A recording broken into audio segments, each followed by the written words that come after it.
Imaginez un film qui commence comme un polar ultra violent et qui, sans prévenir, se transforme en film de vampire complètement déjanté. Aujourd'hui, retour sur Une nuit en enfer, un film culte des années 90, aussi imprévisible que radical, né de la rencontre explosive entre Robert Rodriguez et Quentin Tarantino. Un film qui divise, qui choque, mais qu'on n'oublie jamais.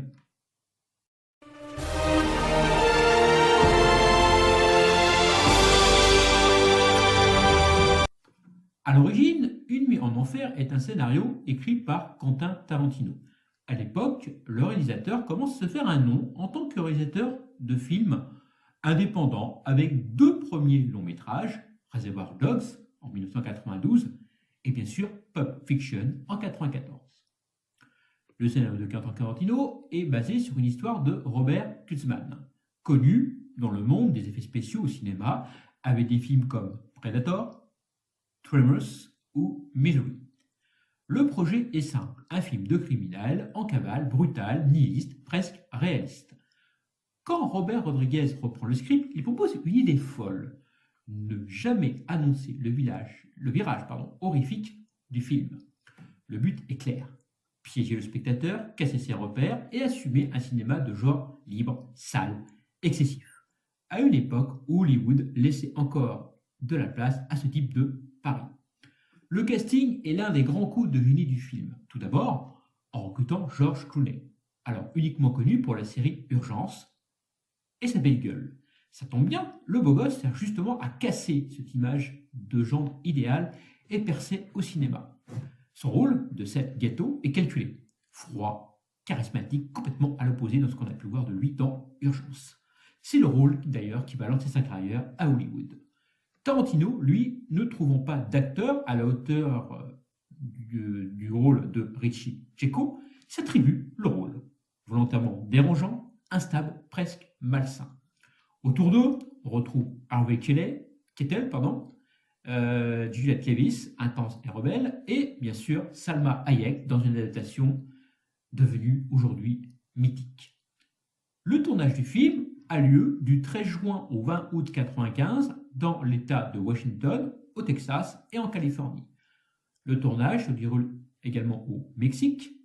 Les scènes du motel où la famille Fuller est prise en otage sont tournées en premier. L'équipe passe ensuite 5 semaines à tourner les scènes du Tiki Twisters, bar construit intégralement pour le film, Rodriguez voulant un lieu hors du réel, presque infernal, ressemblant presque à une porte des enfers. Le tournage se termine avec la scène d'ouverture dans le magasin de spiritueux. La scène du passage de la frontière mexicaine est la plus chaotique à tourner car, en raison de conflits d'emploi du temps, les acteurs impliqués dedans doivent tourner les séquences à différentes périodes. Bref, c'était un foutoir complet pour le montage du film, vous l'auriez bien compris. Un making-of d'ailleurs du film réalisé par Sarah Kelly est sorti en 1997 sous le titre Full Tilt Boogie. La majorité des effets spéciaux sont pratiques, avec maquillage, animatronique, des explosions réelles. Bref, une violence très organique et un film qui ne vieillit pas, ou du moins qui vieillit bien. Le film assume une esthétique greenhouse, volontairement excessive, parfois grotesque, toujours frontale. Il aura un accueil mitigé lors de sa sortie. Mais Une nuit en enfer, ça raconte quoi? Richie Jeko, après avoir aidé son frère Seth à s'échapper de prison, entame avec lui une cavale sanglante, au cours de laquelle il braque une banque et tue plusieurs personnes, notamment à cause du comportement psychotique de Richard. Cherchant à gagner le Mexique, ils prennent en otage Jacob Fuller, pasteur en pleine crise de foi, et ses deux enfants, Kate et Scott.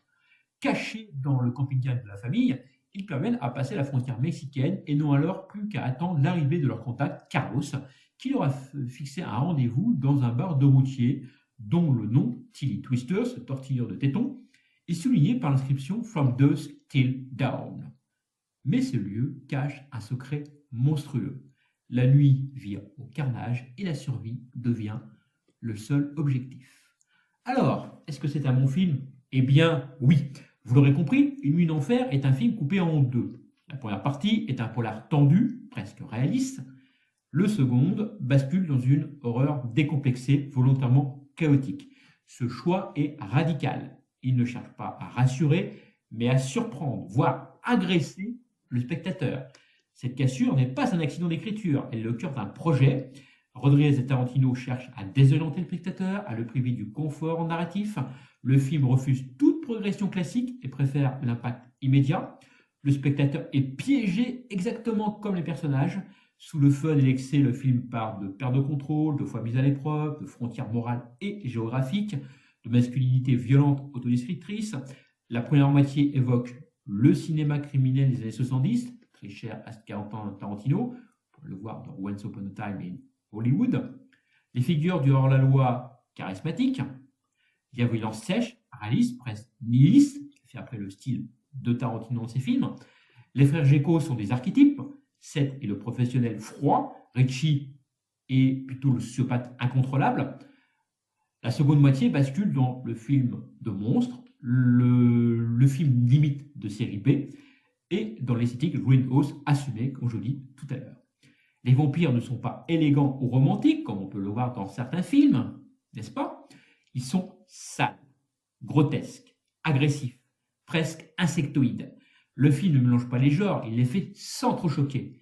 La notion de frontière est omniprésente dans le film. La frontière géographique entre les États-Unis et le Mexique, la frontière morale entre le bien et le mal, et la frontière narrative entre le polar et l'horreur.